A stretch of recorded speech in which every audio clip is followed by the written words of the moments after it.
Good afternoon, everyone. Hi, I'm Lorelei Stewart. I'm the director of Gallery 400 here at UIC. Thank you all for joining us to hear today's Voices speaker, Raven Chacon. Thank you for joining us, Raven, and thank you to Deborah Stratman, who will introduce our guests, and to Deborah's sound composition class with whom we are gathered here. Deborah and the class are actually in real space while we're here in our virtual space. So a couple logistical things. We do have live captioning for today's event, so you can find that at the bottom of your screen. Hopefully the controls are at the bottom under live transcript.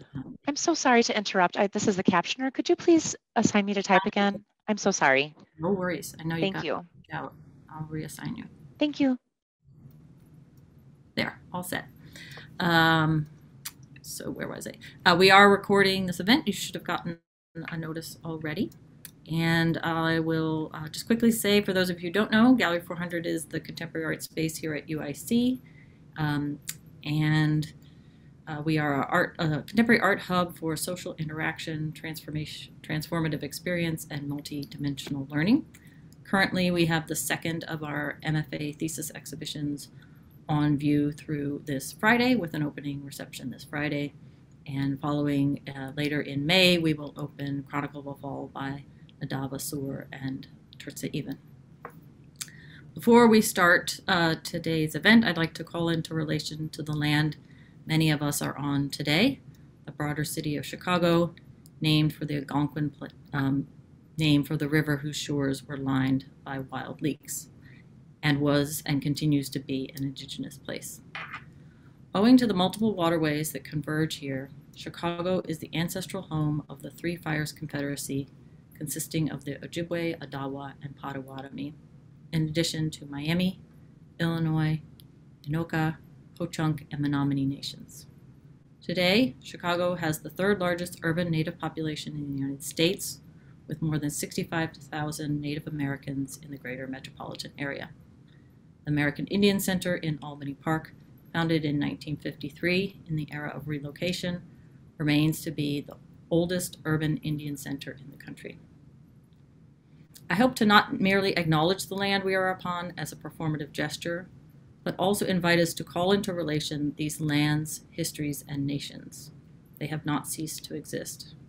We also acknowledge the significant work that Gallery 400, UIC, and the state of Illinois have yet to do in honoring these relations and rectifying this colonial presence with other struggles. These Americas were built on violence and erasure, and we bring these histories with us, those native to this land, indigenous people from other territories, as well as white settlers by conquest, and those of us who have come here by force or otherwise, as a result of slavery, colonialism, imperialism, and ongoing wars. When we enter any room, even or especially virtual rooms, we must bring these histories into view.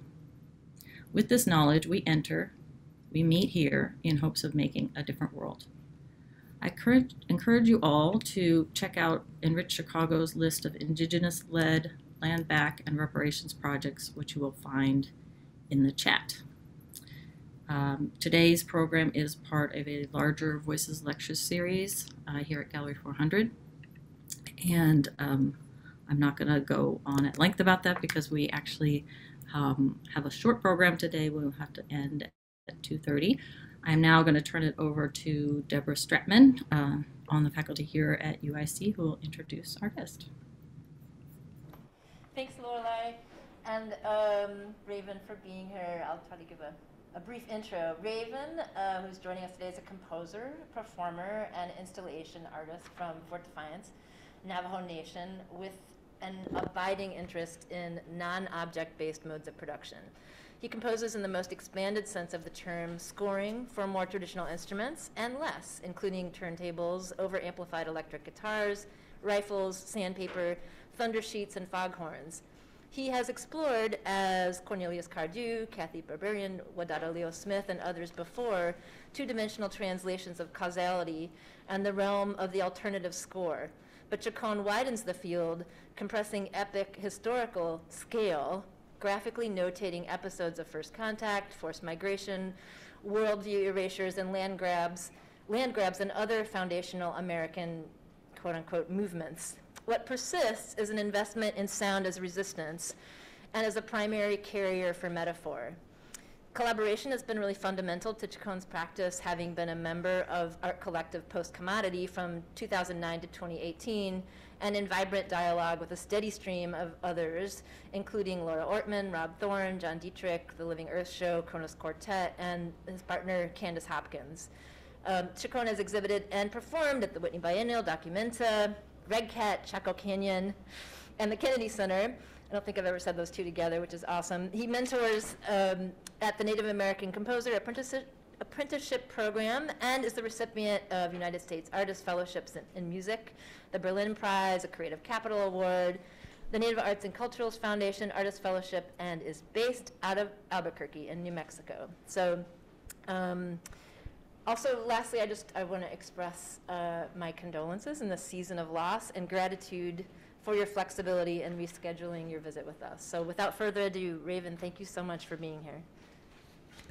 Thank you, Deborah, for the introduction, and thank you, Lorelei and Gallery 400 for having me. And yeah, you know, I feel like I've been giving the same talk all through COVID lockdown, you know, and wanted to not do that anymore.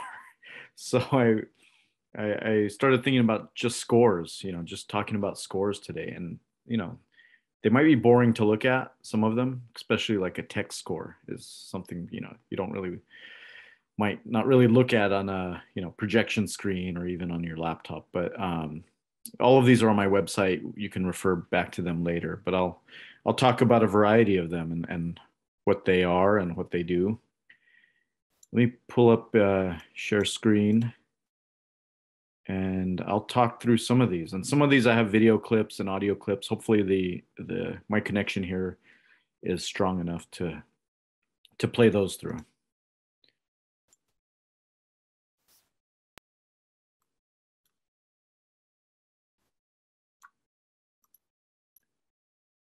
And I'm hoping you can see that. I can't see you anymore, but maybe somebody can just say something if they can see this. It's all good. Okay, this is a, thank you. This is a picture of Guillermo Gomez Peña, performance artist, one of my heroes. He's looking at a score that myself and Cristobal Martinez from Postcommodity, my former collaborator, made because we were asked to make a score for this exhibition about scores. And I'm always skeptical of that because I don't know, because I work with scores the rest of the time. I'm not doing so-called visual art. So I just made a score that was a map for Guillermo to look at in his treasure hunt in this film that Cristobal and I made, where Guillermo is looking for the 7 cities of gold, the mythological 7 cities that the conquistadors thought were hidden in the hills of New Mexico. So that's there. It's just a drawing of a map and treble clef and bass clef, mujer and hombre, and it's just a score to get Guillermo lost, and he spilled wine on it. This is one of the first scores I made. It's called Duet. And the idea was it's for 2 musicians. It's for 2 people to perform together. And as you see here, as some of you maybe read music, Western music notation, it's all notated with rests, different rhythmic values of rests. And nothing audible happens in this piece. It's for 2 people to align themselves with each other.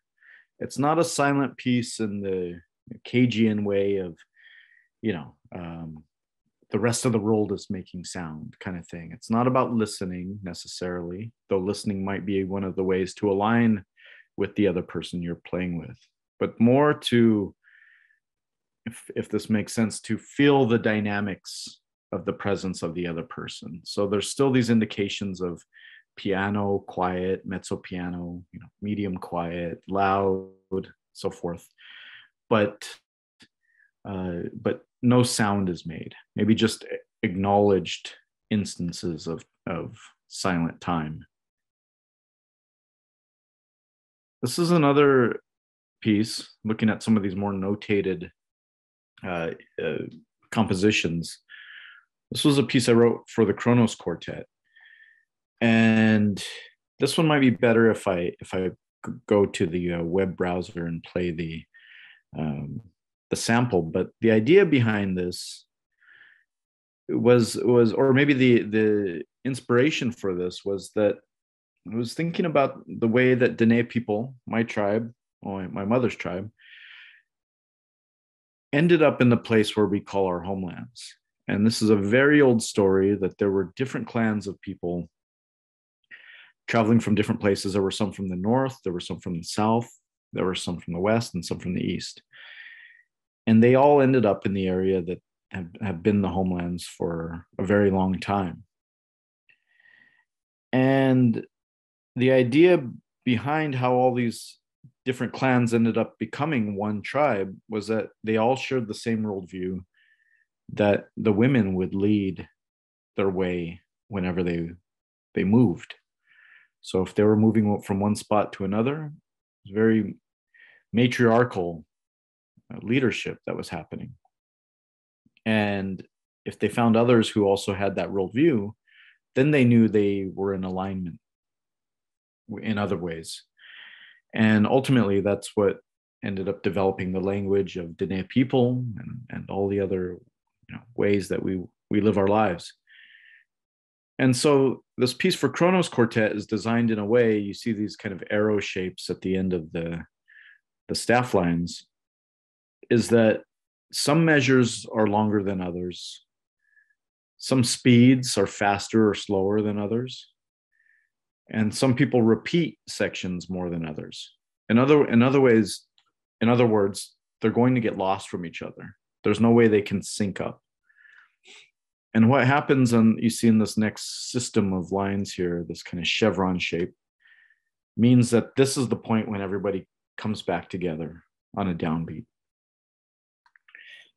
And the composition requires that the ensemble has a woman in the string quartet. And so Kronos Quartet had commissioned these pieces as a kind of open source idea that it would be a learning repertoire. Any string quartet ensemble around the world could have access to the scores and learn these pieces. And so they came to me, they said, we love this idea for this piece, but it's not accessible because what if there's not a woman in somebody's string quartet? And so I said, well, how is that? That's the problem I'm trying to solve with this string quartet. So we had two different agreements about accessibility here, but I conceded that then maybe it's the person in the quartet that most identifies as a woman to do that leadership, which also there's a story of that happening in the creation stories. So maybe I'll go through some of these scores and I can play excerpts at the end. I think will be a better way to do that. In 2017 through 2019, actually right up until 2020, I was composing this opera called Sweetland. And Sweetland is a manifest destiny opera. It's actually two parallel operas that happen at the same time. Everybody sees the same beginning, which is the arrival of settlers into a new land and the hosts of this place welcoming but questioning their appearance in this new land. So very much thinking about, I think an original idea of this opera was that there was going to be the story or the mythological story of the first Thanksgiving of Plymouth Rock. Obviously, I don't want to do a opera about the first Thanksgiving and pilgrim hats and all of that kind of thing. But this story, of course, was replicated in other places in the Southwest with the conquistadors, in Alaska with other people coming onto that land. all over the Americas. And a lot of the encounters were similar. Sometimes there were feasts. Sometimes there was something that happened that ended up becoming the myth of an indigenous woman or girl who blended with that conquistador or pilgrim and started a new colony. And we recognize that as a forced marriage, but this has become its own myth of Pocahontas or other mythologies in Latin America as well. And so this opera is mostly traditionally notated. I mean, it is written for opera singers. It's written for orchestral instrumentalists. But I wanted to show an example of the notation here, and maybe some of the ways that I work compositionally in coming up with the music for these things. A lot of times there are things that only the musicians would be aware of and the audience might not hear. The audience will hear some sonic artifact of what happens in that shared experience of playing the piece. Much like the Kronos Quartet, the audience might not become aware of them getting lost and realigning. But what's important to me is that the people making the music are aware of this. And so as you see here, the percussionist has to use the tip of their drumstick and write the word blood on the surface of a tile. And the tile might have some sap or rosin on it to get more friction. And what one would hear is the screeching voice of that stick, that friction upon the tile when that word is written. And this lines up with other things. This lines up with the monster, Wendigo, talking about things like lipstick and blood on the apple and red, red, red.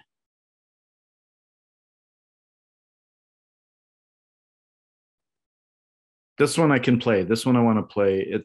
So I'm jumping around a bit. This is a long-term project I've been doing called the Native American Composers Apprenticeship Project. It is completely about notation. It is a project where I teach youth on my reservation, the Navajo Nation, as well as young people on the Hopi and Pima reservations, to write string quartets. And they have to do this with Western standard notation, quarter notes, middle C, all of that kind of thing, even the alto clef there. And the reason why I have them do this in that language is because they're fortunate enough to have a string quartet who is trained in this language come and play their compositions at the Grand Canyon. And so for me, it's a way of having them make that step halfway to learning that language. It's not to necessarily impose the sound of classical music onto the music that they're making.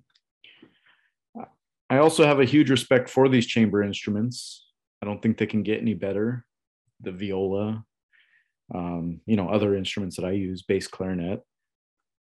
That's why I don't process these really with, max patches or electronics. Me personally, am not there yet in finishing my own research and exploration of these instruments. And so, given that the students have to learn this sometimes in a week, learn how to read and write music, it produces some wild experimentation that might not happen otherwise. If the students take this course multiple years, then they can do something that's more maybe graphic notation or even text. So here's a sample of one of these pieces.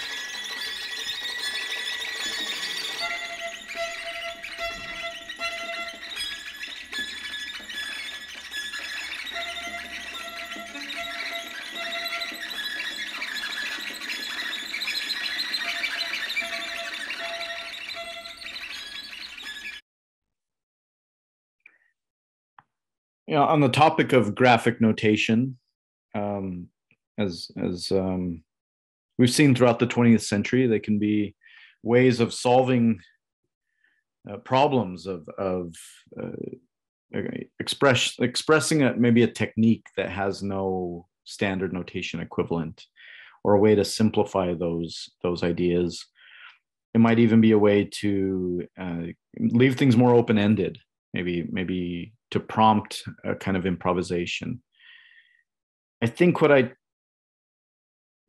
in my philosophy of making these kinds of things, I tend not to make them too open-ended. I mean, it's another reason with the students that I think I start with the standard music notation, is that one of the worst things that I think I might come upon is some kind of squiggly line in the instruction just to improvise.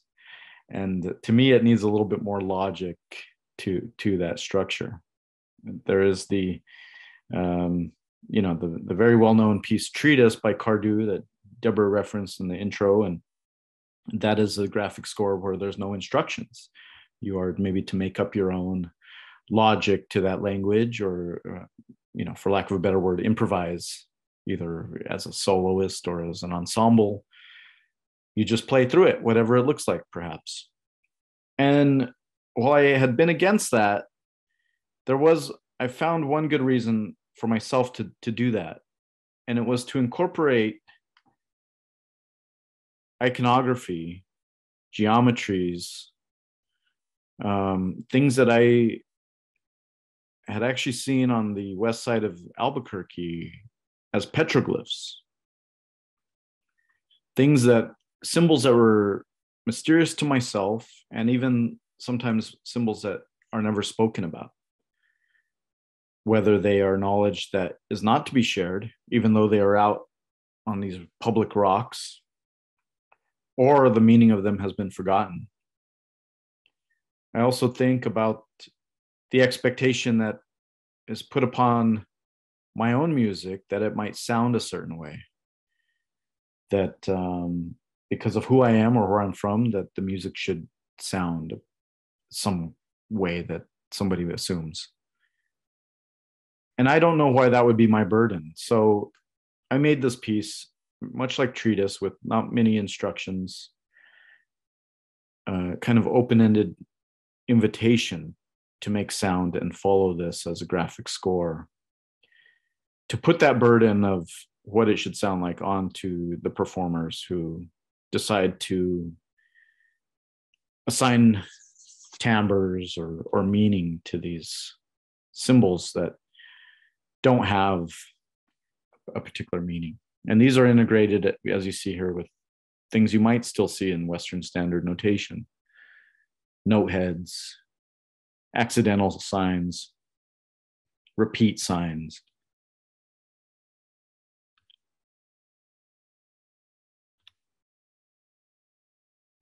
Sometimes the scores take other shapes.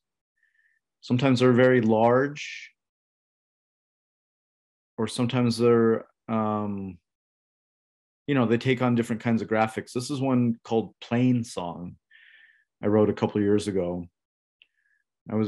I'd been making these other scores on billboards, which I'll talk about in a second, but AKA up in Saskatoon had this huge billboard on the top of their building and asked if I would make one. And for me, it's not just to make a giant score. There has to be a reason to do this. And so Plain Song is performed by having both a series of small staff lines and then the large staff lines you see above. And these staff lines are skewed, and they also contain note heads that are triangular. And the note heads point to other places of the score. So if this ambiguous triangle could say to go below or diagonally, or wherever the points of the triangle are aiming, one can traverse the score by moving to that next note head.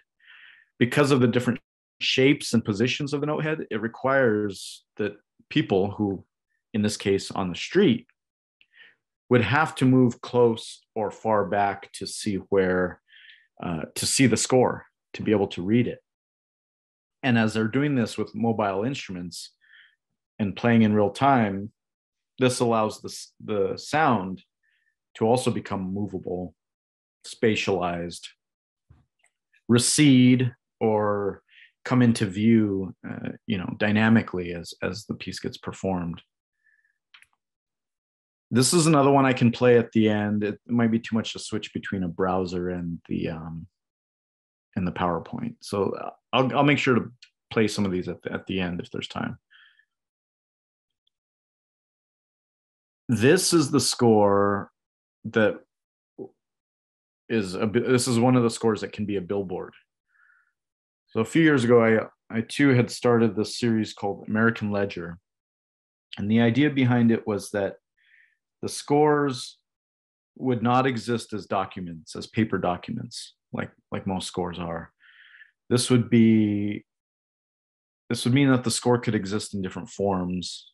With American Ledger 1, the score can either be a blanket, a flag, a billboard, a wall, or a door. And all of these compositions, they all are inspired by flags, so they can always be a flag. But the idea is that only one exists in the performance. So if it's the flag gets flown or maybe draped somewhere, and all of the performers look at the same score, read the same score, including the conductor who's organizing the piece. And so this one here, number 1, is an abstraction of the US flag. And inside of it are different symbols talking about the history of the United States. And if I could talk briefly about what that is and how it's played. In the top, you have this void, this area, I guess, where you'd see the field of stars. But this being a time when we don't know what happened in this land. There was no people yet. Maybe there was no animals yet. Maybe there wasn't even plants. I mean, maybe it was underwater. We just don't know. And continuing on that line, you have the stars and mountains. You have a landscape. And with that landscape, you have the people who could see these landscapes and develop a worldview about the stars, where they came from, who they are. On the second line, you have this unending lineage of that worldview, oscillating but carrying on. Meanwhile, in between these repeat signs, you have pieces of wood. One of the instruments is to chop wood. And that wood becoming ships, and those ships coming in waves, on top of waves, to this new place. And that continuing and having cycles. Not only are those ships carrying people from one land, and arriving in the new land, they're leaving again and picking up other people, enslaving them and bringing them back to this land.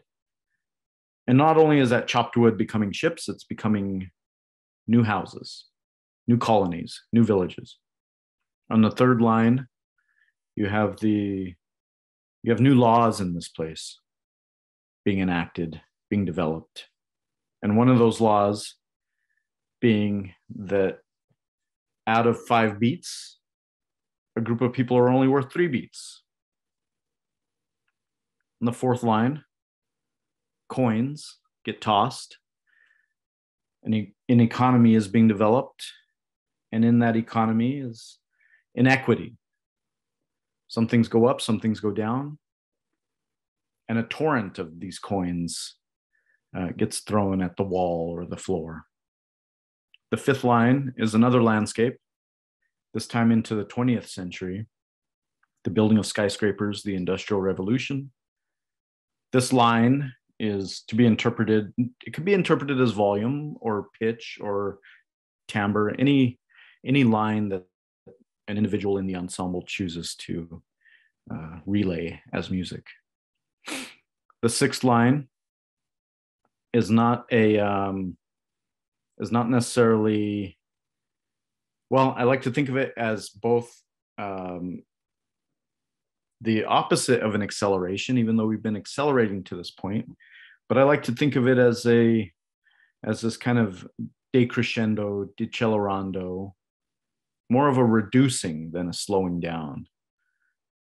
And that then getting to this place through all of this reduction of revolution, revolt, the civil rights movement.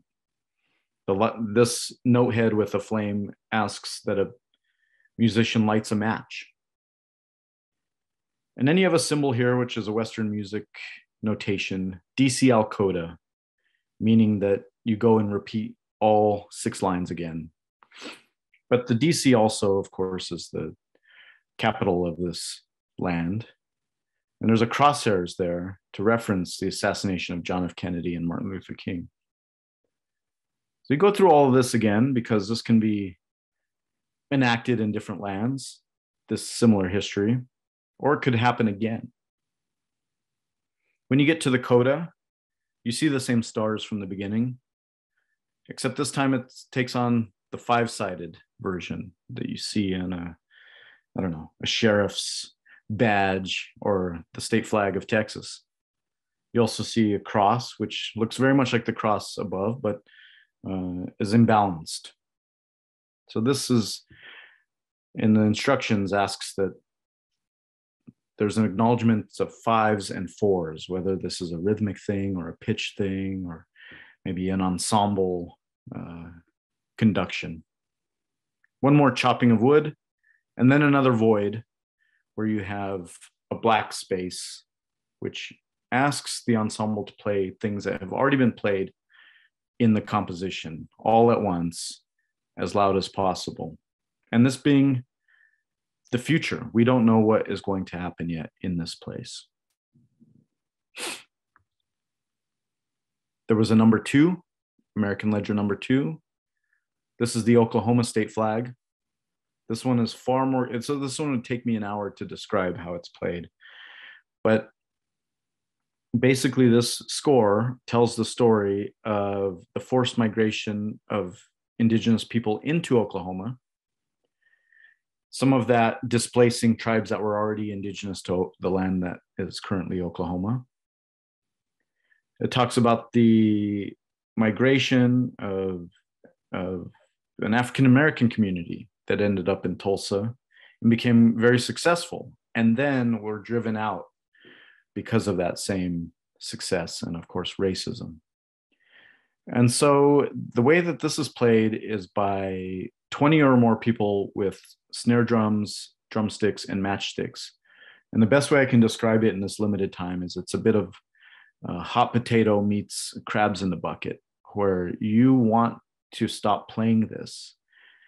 And the only way to stop playing it is to get rid of the resources that you need to complete the action that lets you get out of the process. So this is a billboard that was put up in the Greenwood district of Tulsa, where the Black Wall Street massacre had happened. The third one that exists so far, this one has not been performed yet. It was another COVID casualty, but this one is number 3. And this one is the centennial flag of Illinois. And so this was up at the Renaissance Society, I think, losing track, I think in 2020. And this was a piece that was dedicated to Ida B. Wells, who was somebody who brought attention to the lynchings of the South and could not continue that journalistic work in the South, and came to Chicago to continue bringing attention to what was happening in the southern part of the country. She also had to go overseas just to be heard through these writings and these oratories that she was giving. And so this is for 2 women's choirs to be performed kind of in tandem, but also in counterpoint with each other. And they move towards each other as they sync up. And so as this one hasn't been performed yet, I think there's still a lot I need to think about as the not only the, I mean, I have my own symbology inside of the score, but a lot of this does not fully get realized until there's the collaboration with performers to make it happen. So as it existed, this one is only as a flag or a newspaper, being that Ida B. Wells had what she called the red record of documenting lynchings. And so the newspaper has the instructions for the score. It has some of Ida's writing. And then also in this particular newspaper, I had documented police killings during lockdown up until that point of the opening.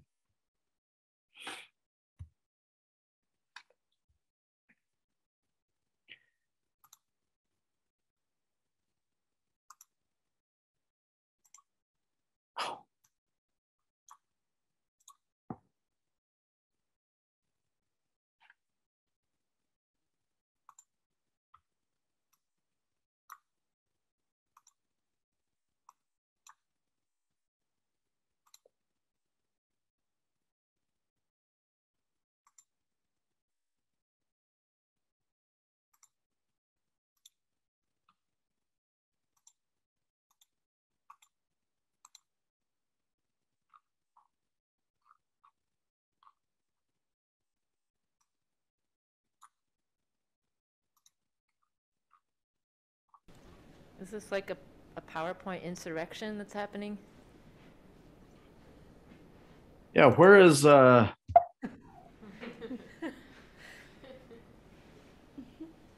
I can't find. Okay, there it is. Apologies. No worries. I thought I was booted off. Okay.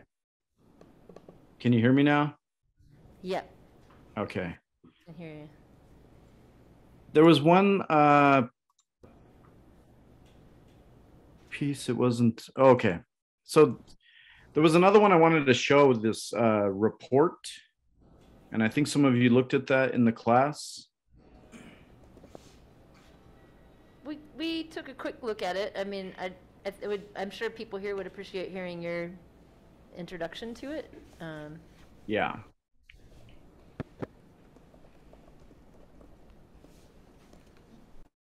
Okay. Can you see the score? I can see a page that says important notes. Okay. Yes, we can see. Okay. So this is a piece called Report. And my reason for making this score was not what one might think. This score was made because I thought there was too much possibility with experimental music as a young composer.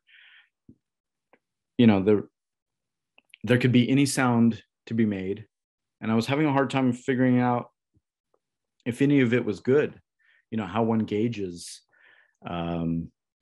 quality or even music. And so I wanted to put limitations on myself as to the instruments I was using, what sounds could be produced. So trying to find an instrument that had no volume control, no pitch control, no no harmony, no timbral change. You only heard one kind of sound. And so my solution for that was firearms. And so the piece is scored for 2 revolvers, 4 semi-automatics, and 2 shotguns, 2 or 3 shotguns. And it's fairly traditionally notated. I have a symbol here of when you reload your weapon. And then these kind of areas where there's free space where you kind of exhaust all of your rounds. And I'm going to play a clip from this so you can hear what it sounds like. Choose.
Ah,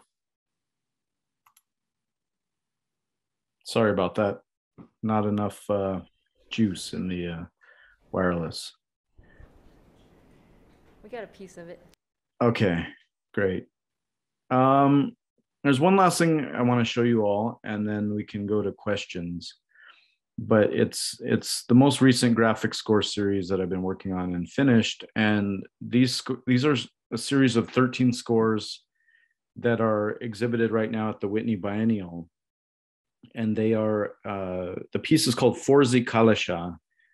Zikalasha was a Dakota woman who lived at the turn of the 20th century.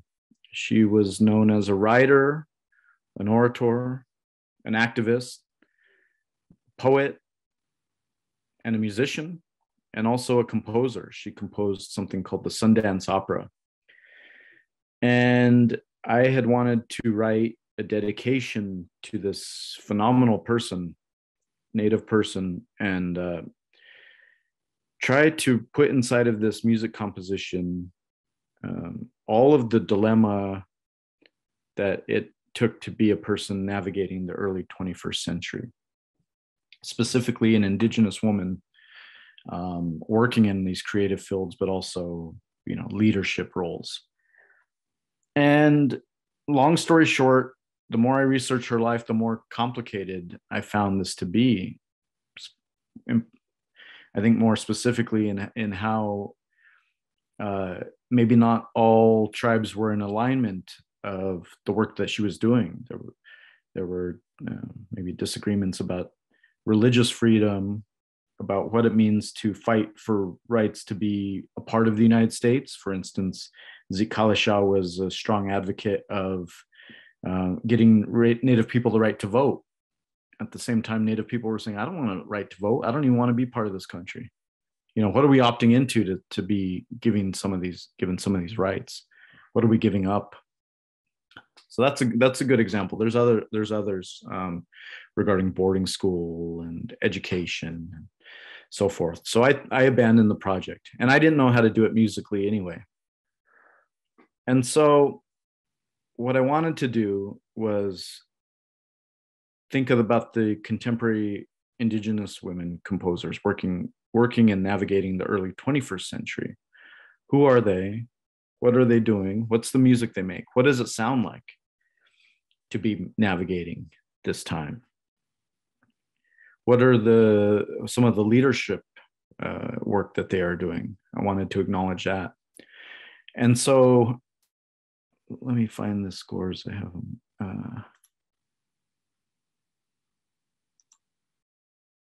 Oh.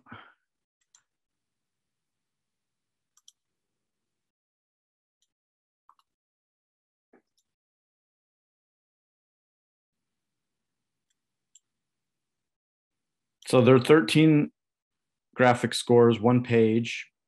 I suppose they could be called portraitures of each of these women musicians. So this is a piece called For Ange Loft. Ange is a musician based in Toronto area, Mohawk musician, works a lot in theater and movement.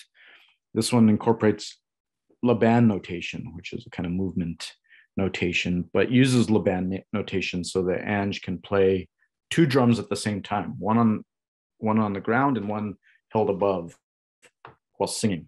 So oscillating between the two drums. This is a piece for my sister, Autumn Chacon, who also works with sound. She works a lot with radios, actually, and builds or gives radio transmitters to Native communities, both for public broadcast, but also ways of organizing people who are needing to organize, I guess is the best way I can say that. She had a radio station up at Standing Rock. This is for composer Barbara Crowell, and this is for playing the flute as long as possible. The one for autumn is for lamps and radios. I'm going to scroll down. This is for a musician, Carmina Escobar. Carmina does not identify as Native American or indigenous. Carmina is mestiza from Mexico City. But I wanted to talk about mestizaje, the erasure of the indigenous side of people who are forced to identify by their nation as Mexican, as a lot of Latin American folks get steered into identifying that way rather than their being a tribal descendant. This is for a scholar and violinist, Heidi Sanungatuk, to compose and then transcribe the notes onto systems that have changed. This is for the Poet Laureate of the United States, Joy Harjo, who's also a saxophonist, to perform saxophone melodies and phrases as diacritics. This is for composer Laura Ortman to perform the violin at different speeds, but also performing alternate actions in conflicting speeds. This is for composer Olivia Short to read the room. And this is for Suzanne Kite to perform these paths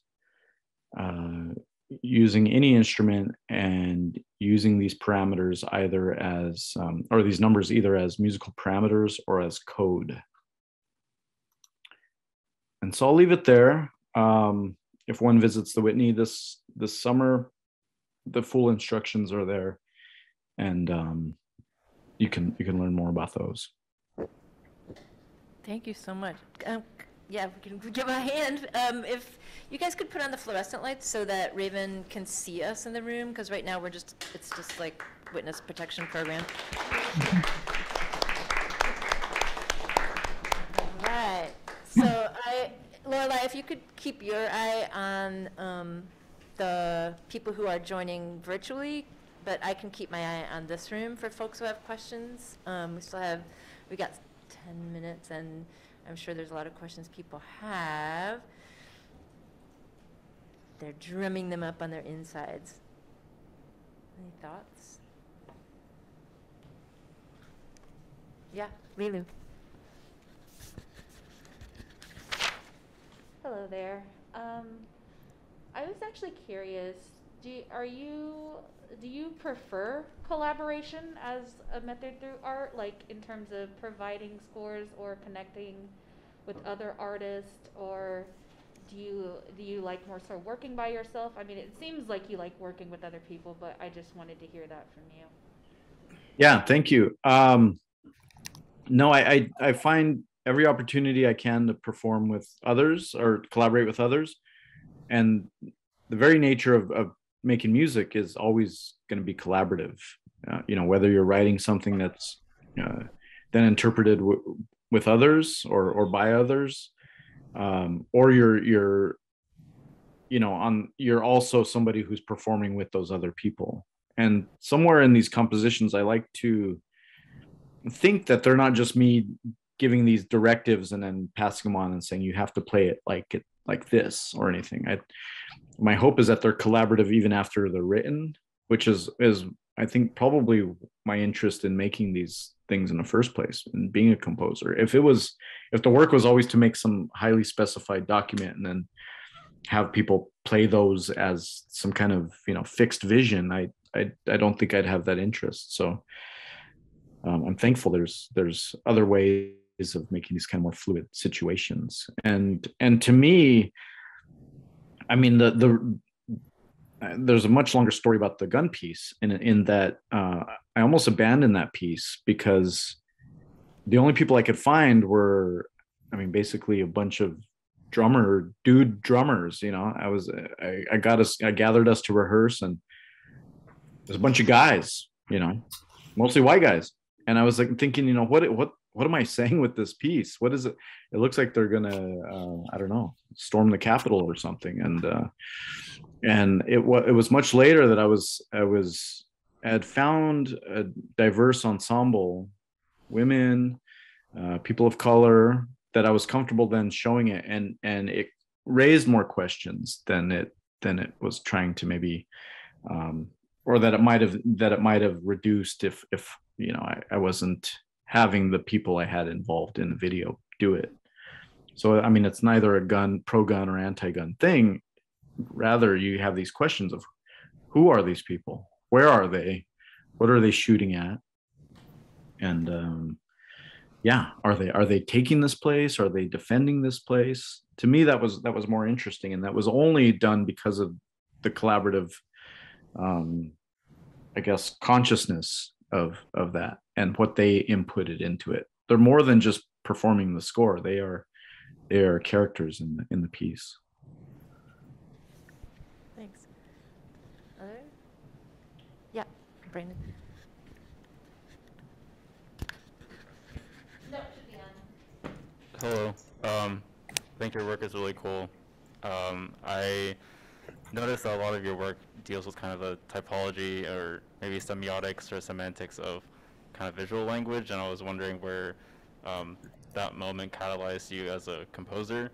I noticed in the score of the gun piece at the end there was kind of like this scatter matrix at the end. I was wondering if that was maybe like a breaking point for you in like understanding and diving deeper. Yeah, that's, I mean, that is another kind of benefit to graphic notation, is to draw and make these kind of more proportional realizations of what the music might be like. So, I mean, you reminded me that the throwing of the coins, that kind of swarm of coins, is not too different than that part in Report, where there's a bit of freedom, but there's a bit of maybe like a cacophony of noise could happen at that moment. So, I mean, I guess I'm thinking that I like to, in a lot of these scores, combine the two as well, like this Western music practice, notation practice that I naively thought was the only way to do it. And it wasn't until, the end of undergraduate studies in music that I, understand more what was happening in the 20th century, see more examples of scores that were being made and experiments, and then finding my own reasons for working that way as well. I hope did that answer your question? I don't know. I guess more so too with the Zikalisha scores, just kind of having a drawing practice that I could put into this too. My own hand is part of those scores too, and so I go between them all, Adobe Illustrator and drawing things and scanning things. I mean, that part of it is fun for me too, and using traditional notation and just kind of putting it all together in a way that I think is still legible. Thanks. Trying to scan the room here. I have a quick question, or actually two. The first is, are scores always part of sonic creation for you, or sometimes are you just sort of, playing and composing and or performing and then maybe scoring afterwards? Would a score ever come after a piece? And then the second question was, I'd love to hear a little bit more about the piece Duet you mentioned that's all rests, just how that manifests when it is performed. Yeah. No, I would say a third of my practice is making scores, and those scores end up as being performances. And I don't think I've done one that was like a transcription after the fact. I do have a piece on the website, and I'll post these links because there's a lot more I want to share with you all, and maybe you can look after. But there is a piece called Ayora, and it's basically a cassette tape that I found on the street of a woman crying during court testimony or something. And so I transcribed that, but my only reason for transcribing that, and I didn't want to hear the rest of it. In fact, I destroyed the tape right after I did it, but was to then see what happened when I took the transcription of the crying and then gave it back to an opera singer so that they could sing what the crying was.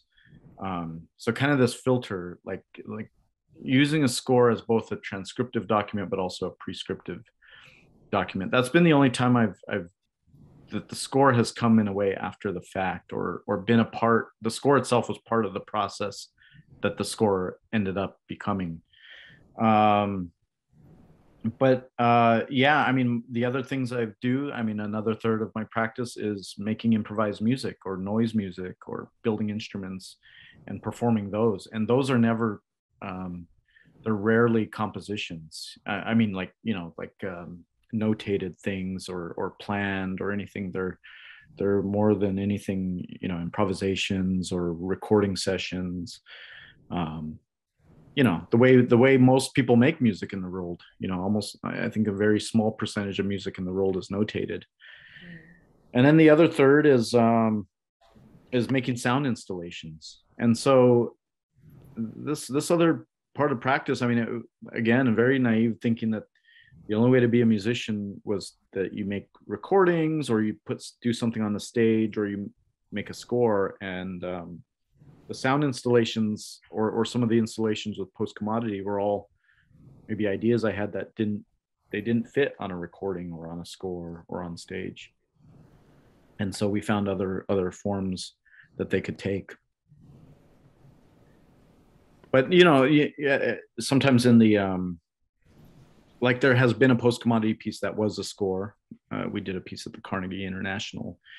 And that idea kind of evolved into or came from the American Ledger stuff.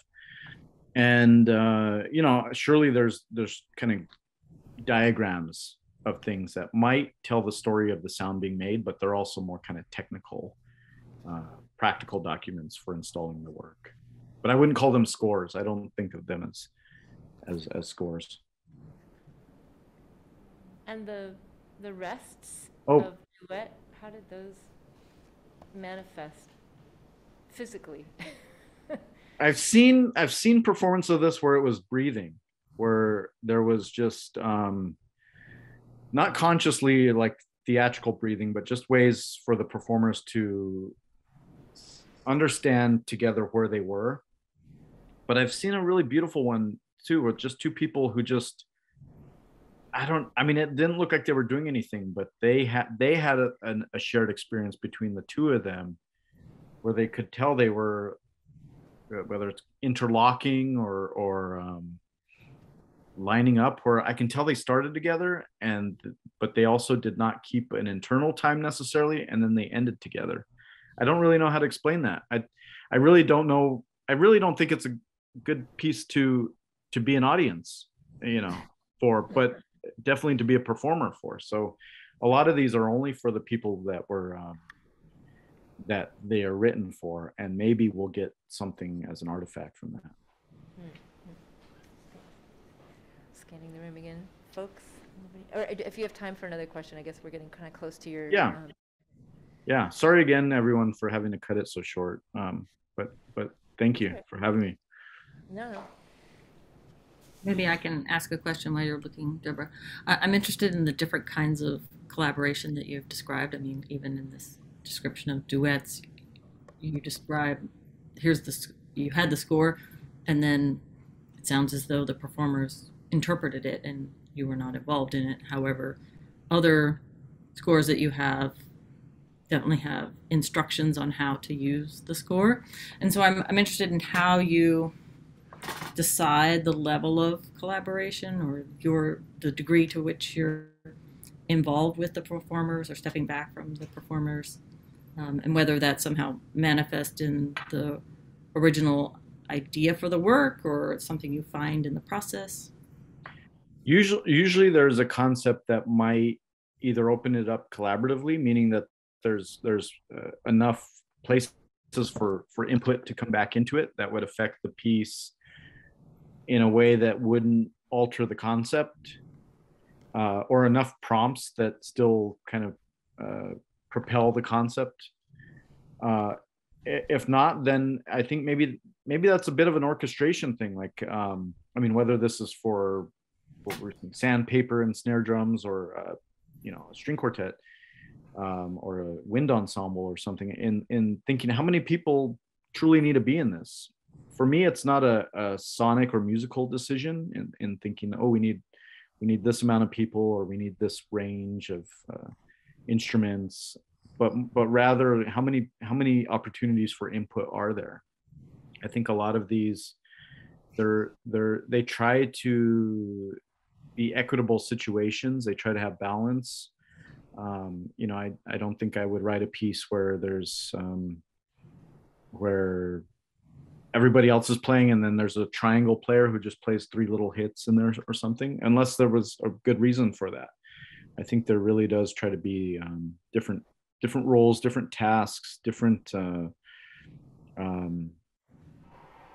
how do I want to say this? Different ways that each other rely on the other inside of these pieces. And so and there's very few pieces where I'm just very strict about what needs to happen when. I do have some pieces like that, but it's usually because whoever commissioned it has I don't know, there's limitations on what they can do, either in terms of improvisation, what they're willing to do, or the time. Just, I make a score, and especially during COVID, I couldn't go in person. Normally I go in person and might rehearse with a group, and I value those times, but in this situation, some of those situations, that wasn't possible. Thanks. Will the American Ledger 3 piece happen in Chicago that you mentioned, the Ida B. Wells piece? Or I hope that terminally on hold? I have no idea. I hope so. That reminds me, I should link back to them. But it couldn't happen because of lockdown, and I really do hope it does, because it was written for Chicago. So I think in some ways that might be the only place to do it. Same with the Oklahoma one. They're very site specific, and I'm okay if it doesn't happen until the time is right, the time and place is right. All right. Well, should we leave it at that so that you can get your whatever else you need to do done? Yeah. Thank you all again. No, thank you. Let's give a hand, please. And I put a score in the chat. It's a piece called Disclaimer. I wrote it with my wife, Candace Hopkins. And this is a kind of next type of score I want to make. It's an all text score. And I like to think of it as a transcription of the way things happened, shook out at Standing Rock at the no DAPL water protection. And what it is a series of prompts for others to enact in the world. And not necessarily as activism, but just of thinking, okay, where am I? What am I involved in? What am I protecting? It's kind of a way to also think about what we've been, doing, these kind of land acknowledgements and this kind of work that we are all finding ourselves wanting to do. So I encourage you all to take a look at that. Will do. And also, thanks for the tip about Autumn and her radio practice, which is very interesting to us, having just made transmissions for the radio. So cool. Yeah, great to have you. And until next. Thank you all. Raven. Yeah. Bye, Raven. Thank you. Thank you, everyone, for being here.